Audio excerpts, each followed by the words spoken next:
The gulf between America and justice seems large and unbridgeable. This week, Trump filed a $15 million defamation suit against the New York Times. Jimmy Kimmel was pulled indefinitely from air. When fascism knocks, free speech flees the building. Our existence is purchased from our silence, and my mind goes to a few things. When I interned at the Manhattan District Attorney's Office, I remember arriving for my interview and being taken down the hallway. I noticed a print on the walls that read, "One standard of justice for all." Though I routinely saw every day the systemic factors that class and race played in the US justice system, I believed in the motto a little more when halfway into my internship, Donald J. Trump was prosecuted and declared guilty for the hush money scandal regarding Stormy Daniels.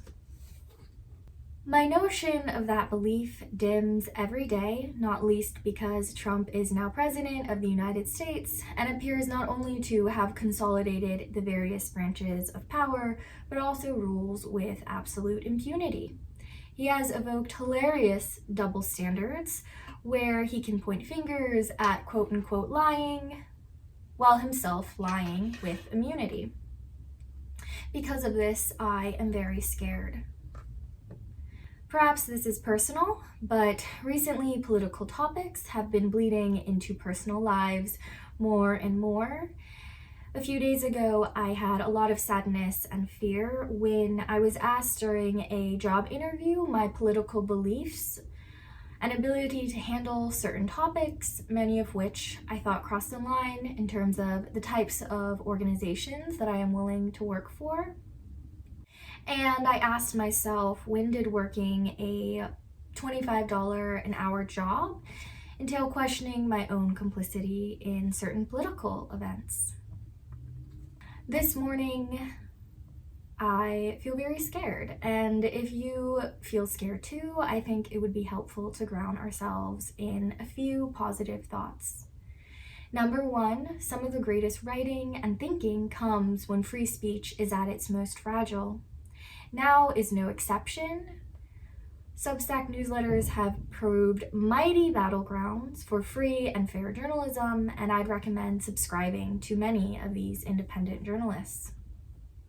Number two, throughout my time in college and beyond, I have met many wonderful people who are both thoughtful about what is happening and the role that they want to play in creating meaningful change.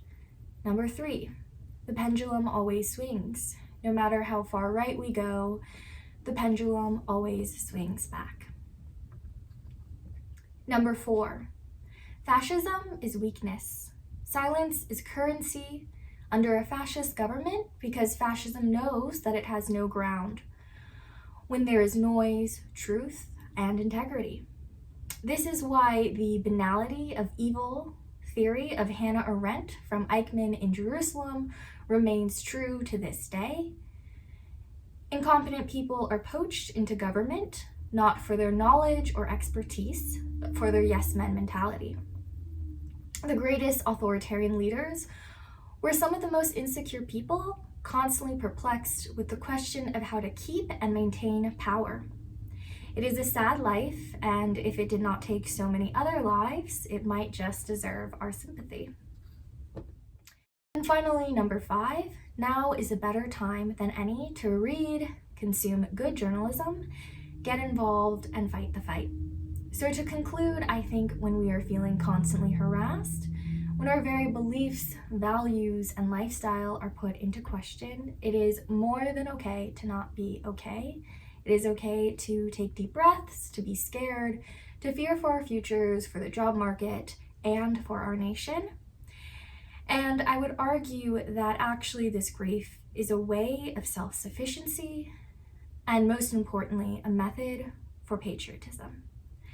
That's all that I have for this time, and thank you for listening.